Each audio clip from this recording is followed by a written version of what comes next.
Satu lagi aktiviti yang akan kita terangkan yang sepatutnya buat di makmal juga, iaitu satu alat yang dipanggil sebagai transformer. Transformer ini ialah terdiri daripada teras besi lembut yang berlamina dan berbentuk C. Ada dua di sini. Satu yang dipanggil sebagai sekunder, satu lagi yang dipanggil sebagai prima. Bagaimana kita tahu? Iaitu kalaulah katakan, saya guna pen ni mungkin lebih jelas. Kalau kita sambung wire daripada sumber bekalan elektrik itu disambung pada bahagian yang pertama, maka ini adalah prima. Dan beberapa lilitan dilakukan dawai tersebut. Okey. Dan mentol ini pun dipanggil sebagai sumber, sumber untuk dipanggil sebagai voltan prima. Sementara yang kedua ini merupakan gegelung sekunder dan juga voltan output. Jadi kita ada teras besi lembut yang ini, gegelung sekunder yang dililitkan sebanyak 15, gegelung prima dililitkan berapa? 30, dan kita perhatikan kecerahan mentol P dan mentol yang bersambung dengan voltan output, iaitu mentol atau voltan output. Dan kalau kita lihat kepada ini buku proses buku teks awak dalam buku teks awak ni, semua ni awak kena tahu, iaitu bermula dengan tujuan eksperimen ini ialah 6.1 membina dan mengkaji fungsi transformer ringkas injak naik dan injak turun dengan menggunakan teras besi lembut berlamina. So, apakah penyataan masalah? Apakah fungsi transformer injak naik dan injak turun? Apa fungsi dia? Kemudian kita lihat kepada hipotesis. Hipotesis dalam transformer injak naik, voltan sekunder output adalah lebih tinggi daripada voltan prima input, dan dalam transformer injak turun, voltan sekunder output adalah lebih rendah daripada voltan input. Jadi pembuli ubah yang kita gunakan dalam eksperimen ini ialah yang dimanipulasi ialah bilangan lilitan gegelung sekunder, bola sekunder yang kita ubah. Kemudian yang bergerak balas ialah kecerahan mentol yang bersambung dengan prima dan juga sekunder, dan yang dimalarkan ialah bilangan lilitan prima. So prima kita kekalkan sebagai malar dan bilangan lilitan sekunder diubah. Bahan yang digunakan apa dia?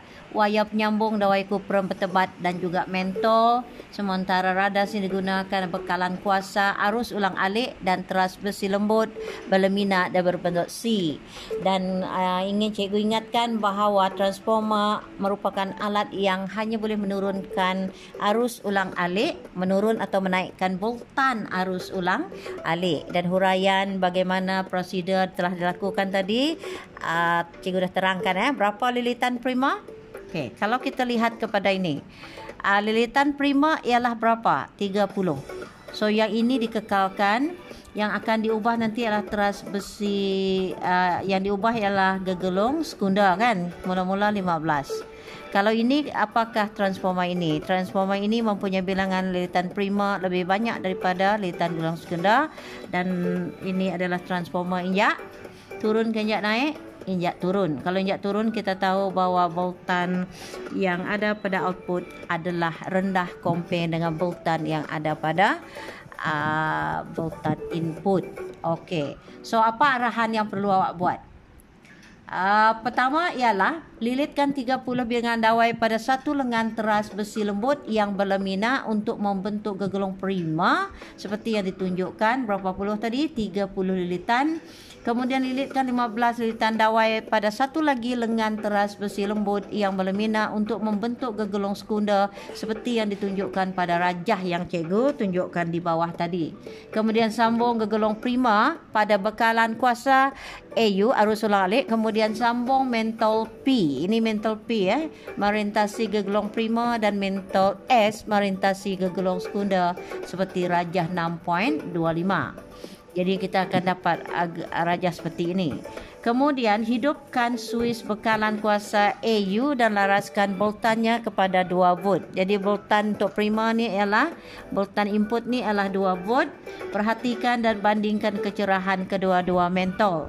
Jadi kalau kita buka arus, maka yang mana lebih cerah? Adakah pada voltan input atau voltan output? Ya, voltan input lebih cerah daripada voltan output sebab bilangan lilitannya adalah banyak. Kemudian perhati dan bandingkan cerahan. Sudah. Ulang langkah 3 hingga 5 tetapi dengan menggunakan gegelong prima yang mempunyai 30 lilitan sama, dan gegelong sekunda yang mempunyai 60 lilitan. Yang kita ubah ialah gegelong sekunda. Jadi kita sepatutnya ada data dengan menggunakan jadual pemerhatian seperti ini. Maka kita bilangan lilitan gegelong prima 30, bilangan lilitan sekundanya 15, kecerahan mentol P lebih cerah, yang ini kurang cerah. Kemudian sama juga kita kekalkan sebagai pembeli ubah yang dimalarkan ialah bilangan lilitan gegelong prima atau NP ya. Kemudian kita ubah gegelong sekunda dengan menambahkan bilangan lilitan supaya transformer ini adalah transformer injak naik. Kalau transformer injak naik, maka kecerahan mentol pada P di sini ialah kurang, sementara yang lebih cerah adalah pada mentol S. Jadi, adakah hipotesis eksperimen ini diterima? Apakah kesimpulan eksperimen ini? Okey, jadi apa hipotesis? Kalau awak buka kepada atas tu, hipotesis dia apa? Hipotesis adalah dalam transformer injak naik, voltan sekunda output adalah lebih tinggi, sementara transformer injak turun, voltan sekunda output adalah rendah daripada voltan prima. Bagaimana kita nak membuktikan voltan itu tinggi atau rendah? Iaitu berdasar kepada kecerahan mentol. Sebab mentol yang menyala cerah jika voltan tinggi dan mentol menyala kurang cerah jika voltannya rendah. Jadi inilah definisi operasi bagi voltan output kurang dan juga voltan output tinggi ya. Jadi selesai ya dengan mengisi jadual ini, maka kesimpulan awak tu hipotesis diterima. Kerana apa? Kerana bagi tahu. Sebab ini contohnya ini transformer injak turun kan. Maka siapa yang lebih tinggi, output ke voltan output ke voltan input? Kemudian kita ada transformer injak naik, adakah voltan output lebih daripada voltan input? Jadi itu awak kena rujuk semula hipotesis yang ada di atas. Kemudian kita lihat pula soalan. Berdasarkan keputusan eksperimen ini, apakah kesan terhadap kecerahan mentol? Apabila mentol mempunyai ini, NP ni ialah number of lilitan kan, bilangan lilitan gegelong prima lebih banyak daripada gegelong sekunda. Kecerahan mentol macam mana? Apakah hubung kait antara voltan prima dengan voltan sekunda jika bilangan lilitan prima lebih besar? Jadi apa hubungan dia? Okey, bila bilangan lilitan sekunda prima lebih besar, maka voltan prima lebih tinggi. Apakah jenis transformer ini? Injak turun ke injak naik? Okey, jawab sendiri. Berdasarkan keputusan eksperimen ini, apakah kesan terhadap kecerahan mentol jika NP ini kurang daripada N sekunda? Apakah hubung kait antara BP dan BS? BP dan BS ni ialah berkaitan dengan apabila bilangan lilitan sekunda banyak, yang mana lebih tinggi voltan dia? Adakah voltan prima atau voltan sekunda, dan apakah jenis transformer ini? Jawab. Kemudian yang ketiga, apakah yang terjadi kepada perubahan voltan bagi arus ulang-alik pada sebuah transformer jika perbezaan antara bilangan lilitan dalam gegelong prima dengan bilangan lilitan sekunda dalam sekunda ditambah? Jadi apakah terjadi kepada perubahan voltan bagi arus ulang-alik pada sebuah transformer jika perbezaan antara bilangan lilitan dengan gegelong prima?